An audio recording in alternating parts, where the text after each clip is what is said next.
Okay, so the fourth question was, are God and Judaism mutually exclusive?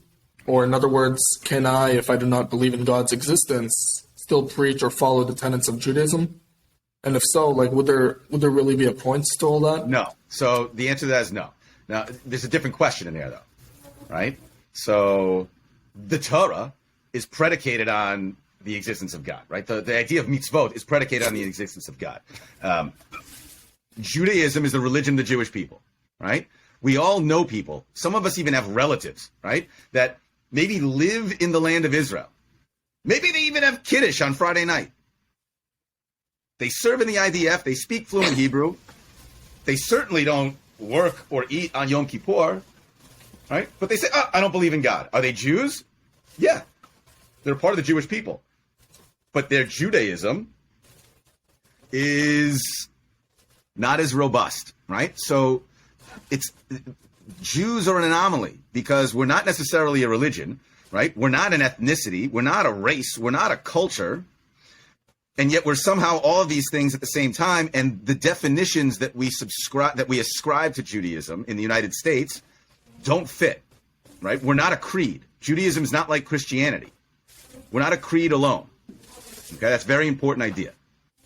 I see. Would you still say that, like let's just say someone were closed off on the idea of God and there's nothing you can do about it? Would you still say there is use in following Jewish traditions? Or I guess if that's predicated on the fact of God's existence, would you say that it is still important that they remain or like stay in connected with the Jewish community because of other benefits within that culture or unspecified of Judaism? It's a layered question, right? You asked a few different things in that question. We already have examples of people who are very involved in the Jewish community and with the Jewish people that may not go to shul, that may have a problem with the quote-unquote religion. My response to people like this is exactly what I've been saying throughout this entire interview. That's a particular view that they have because of some particular experience or lack thereof. And so I think everybody, right, if there's somehow a connection, even if it's through peoplehood, even if it's through Israel, the language, that connection on some level is going to eventually get back to God, because our definition of God, our understanding of what God is, expands, changes, shifts. And yeah, somebody who sees God the way that, it might have been presented to them as a 7-year-old, as some, eye in the sky with a beard sitting on a throne, right? Yeah, it doesn't make any sense.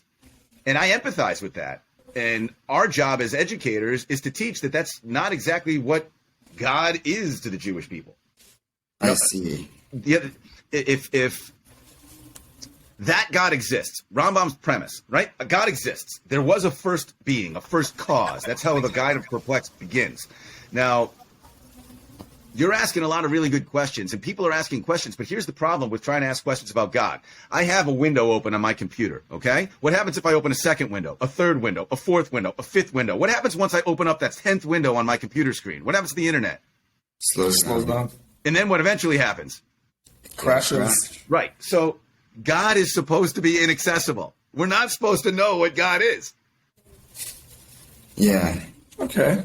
I think like that concept, I don't want to generalize, but I feel like that can be like attributed to multiple religions, just like the understanding that there's more in it that looks superficial. And I actually really like that computer example, because that's how, all monotheistic religions are kind of like built around that concept of one God. And I think like with that concept that you can't really like access God because of that, it should not be expected when having that religion, and accessing him goes through like not third-party sources, but like his texts such as the Torah, mitzvot, and so forth, more about the religion itself. Socrates said famously, there's only one thing I really know for certain, and that's the fact that I know nothing. The wise person is the one who knows he doesn't know, right? Yeah. There's only so much that we can truly understand, and whatever fraction, like say we even if I decide to, I don't know, get 5 PhDs or all that, like, Yeah. there's always going to be so much more that I'll just never know. And I think you Sure. can almost apply that to. And can't even comprehend, like, Look, I mean, look at the smartest, one of the smartest Jews who ever lived, right? What was Einstein's opinion about God? He was agnostic. You sure? Oh, wasn't he? No. yeah. So, like, we can look into that together. Now, we are Jews, right? Now, Christianity, Islam, I can't speak on behalf of other religions, but we know that there is dogma in many other religions, right? There's doctrine. We are Jews, which means that we are B'nai Yisrael, right? The sons of Israel. What does that word mean, Israel? The one who wrestles with God. I mean, how cool is that, right? Our entire identity is predicated on doing what you're doing, wrestling with this whole idea. That's why Judaism's an intellectual exercise and pursuit. We're constantly wrestling, never, at ease intellectually, never passive, right? Always struggling, trying to figure out what is the purpose of my existence. I see. I actually, that response. Okay. Yeah, I really like that response. I'm going to have to Me too. Yeah.